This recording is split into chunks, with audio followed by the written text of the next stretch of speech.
అందరికీ నమస్కారం. నేను మీ సూర్యకుమారిని. తెలుగుతన అమ్మతనం ఛానల్కు స్వాగతం. ఈ వీడియోలోనండి చక్కగా సులువుగా 5-6 నిమిషాల్లో తయారు చేసుకునేటువంటి పదార్థాన్ని చూపిస్తాండి. అది ఏమిటంటే తీపి పదార్థం. అదండి బ్రేక్ఫాస్ట్ కింద చేయొచ్చు, అలాగే పిల్లలకి అది స్నాక్స్ కింద కూడా పెట్టచ్చు అనమాట అండి. అయితే ఆ పదార్థం పేరేమిటో చెప్పే ముందర కొత్త వాళ్ళందరూ కూడా సబ్స్క్రైబ్ చేయండి, పక్కనున్న బెల్ ఐకాన్ని నొక్కండి. మరి ఇంకా ఆలస్యం ఎందుకండి? ఆ పదార్థం పేరు కొబ్బరి అటుకులు బెల్లంతో తయారు చేసేటువంటి లడ్డు అనమాట అండి. ఇది పూర్వకాలం నుంచి పిల్లలకి బడి నుంచి వచ్చినప్పుడు ఆకలి అనగానే గుంటలో వేసి కుమ్మేసి ఇంతంత లడ్డూల కింద నొక్కి పెట్టేవారండి. ఒకటో రెండో తినేసి మంచినీళ్ళ చొక్క తాగేసేవాళ్ళు. 7 గంటల వేళ భోజనం పెట్టేవారనమాట అండి. అది అటువంటి పదార్థం చాలా సులువుగా హెల్దీగా ఉండేటువంటిది. ఎలాంటి వాళ్ళకైనా అండి, అంటే ఆడవాళ్ళకి మోనోఫాజ్ అది తక్కువ అవుతుండడాలు బయట అదే ఉంటుంది కదండి. అటువంటప్పుడు ఇది తింటే నీరసం అనేటువంటిది రానివ్వదండి. అంత బలం అనమాట అండి. కొబ్బరి బెల్లం అటుకులు, ఇందులో నెయ్యి కానీ నూనె కానీ ఏమీ వాడేటువంటిది లేదండి.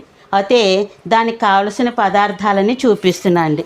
ఇది ఎండు కొబ్బరి కురుడీలు ఉంటాయి కదండి, ఆ కురుడీని పగలకొట్టి చెక్క చేశాను. అందరికీ కురుడీలే ఉండాలని ఉండదండి. కొబ్బరి చిప్పలు, ఎండు కొబ్బరి చిప్పలు బయట అమ్ముతారు కదా, కిరాణా షాపుల్లోనూ అదేనో తెచ్చుకోవచ్చండి. నేను అటువంటి ఒక కొబ్బరి చిప్పను ముక్కలు చేస్తే ఇగో చూశారండి, ఈ గ్లాసుడు ముక్కలు వచ్చాయి. అర్థమైంది కదండి. చిన్న చిన్న ముక్కల కింద చేసుకోవడమేనండి. చేసేసుకున్న తర్వాత ఈ గ్లాసు నిండా అటుకులు తీసుకున్నాను. మెత్తన అది పల్చడి అటుకులు కావాలా లేకపోతే దలసరి అటుకులు కావాలా అనేటువంటి సంశయం ఏమీ లేదండి. ఎటువంటి అటుకులు తీసుకున్నా పర్వాలేదు. ఇది మాత్రం మా తమ్ముడు కొడుకుది పెళ్ళైనప్పుడు పంచిపెట్టారు. ఇది దలసరి అటుకులు, దంపుడు అటుకులు అనమాట అండి. కాబట్టి ఈ అటుకుల్ని నిండా గ్లాసుడు తీసుకుని మరి ఇన్ని వేసానమాట అండి. అర్థమైంది కదండి. అది ఇంకా ఇలా చిన్న ముక్కల కింద చేసుకున్నాను కదండి. ఈ బెల్లాన్ని ఒక 2 గ్లాసుల దాకా తీసుకుని ఈ గ్లాస్ తోటి మిక్సీలో పొడి కింద చేసేసుకుని అప్పుడు ఎలా కలుపుకోవాలనేటువంటిది మీకు చూపిస్తానన్నమాట. ముందుగా కొబ్బరి ముక్కల్ని గ్రైండర్ చేస్తున్నానండి. ఇదిగోనండి కొబ్బరి పొడిని ఆడేసుకున్నా. ఇలా వచ్చింది చూసారా చక్కగాను. ఇది అటుకుల పొడి అండి. ఇగో చూసారా ఇలా వచ్చింది. ఇప్పుడు ఇది ఇందులోకి వేసేసాం. ఇది బెల్లం పొడి చూపించాను కదండి, 2 గ్లాసుల పొడి దీంతో వేసుకున్నాం కదండి. మనం తీపి సరిపడుతుంది. ఇందులో ఇలాచీ పొడి అది అక్కర్లేదు, మనం కొంచెం పొడి ఉంచేసుకోవచ్చు దేనికైనా. కావస్తే ఇలా కలిపేసుకోవడమేనండి. ముందర ఇలా కలిపేసుకుంటే చూసారా మనకి తీపి సరిపడిందో లేదో. కొంచెం తీయగా తింటారు కొంతమంది, తీపి ఎక్కువ తినరు. కానీ బెల్లం కాబట్టి ఇది సరైన తీపి ఉంటేనే దీని రుచి బాగుంటుంది, లేకపోతే చప్పగా అనిపిస్తుంది. కాబట్టి ఇది నోట్లో వేసుకుని చూసుకోవచ్చు, లేకపోతే ఇలా అవుతుందా లేదో చూసుకోవచ్చు. ఇంకొంచెం పొడి వేస్తానండి. నిండా 2 గ్లాసులు బెల్లం ముక్కలు పొడి అనమాట. ఇప్పుడు ఇలా కలిపేసుకున్నాను కదండి, సరిపడుతుంది. ఈ 2 గ్లాసుల పొడి పూర్తిగా వేసేసాను, ఉండవ్వాలి. చూడండి ఇప్పుడు ఇంచక్కగా ఇలా వచ్చింది. మీకు అర్థమైంది కదండి. పళ్ళు లేని వాళ్ళతో ఈ పొడిని నోట్లో వేసుకుని చప్పలించుకుంటారు. అది ఇప్పుడు మరి కొంచెం ఉండవ్వాలి కదండి.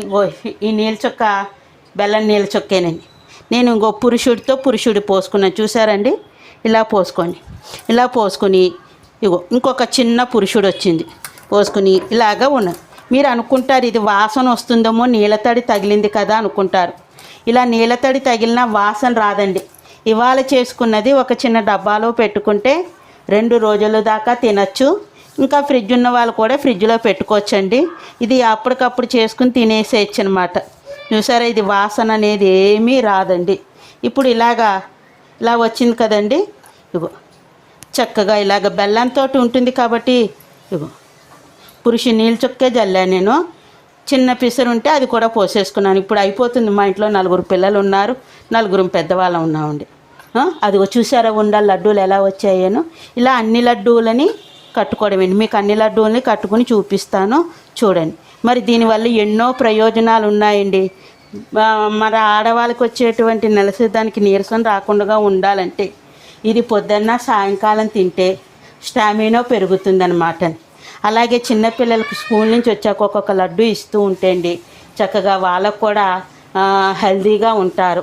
అటుకులు అనేటువంటిది ఇందులో ఏమీ కల్తీ ఉండదు. అటుకులకి బెల్లం అనేది కల్తీ ఉండదు. ఎండు కొబ్బరి అనేది కల్తీ ఉండదు. ఇందులో నెయ్యి కానీ నూనె కానీ వాడింది లేదు. ఈ కొబ్బరిదే చూడండి లడ్డూలు ఎలా వస్తున్నాయి, చితికిపోదు. పిల్లలకి ఇలా లడ్డూ పడంగా ఒక కప్పులో పెట్టిస్తే వాళ్ళు చక్కగా కూర్చుని తింటారనమాట. ఇది చూసారా ఇలాగా. ఇవి ఎన్ని లడ్డూలు వస్తాయి ఏంటండి, ఇంచుమించుగా ఒక 10 లడ్డూలు వస్తాయి, అంతకంటే ఎక్కువే ఉంది.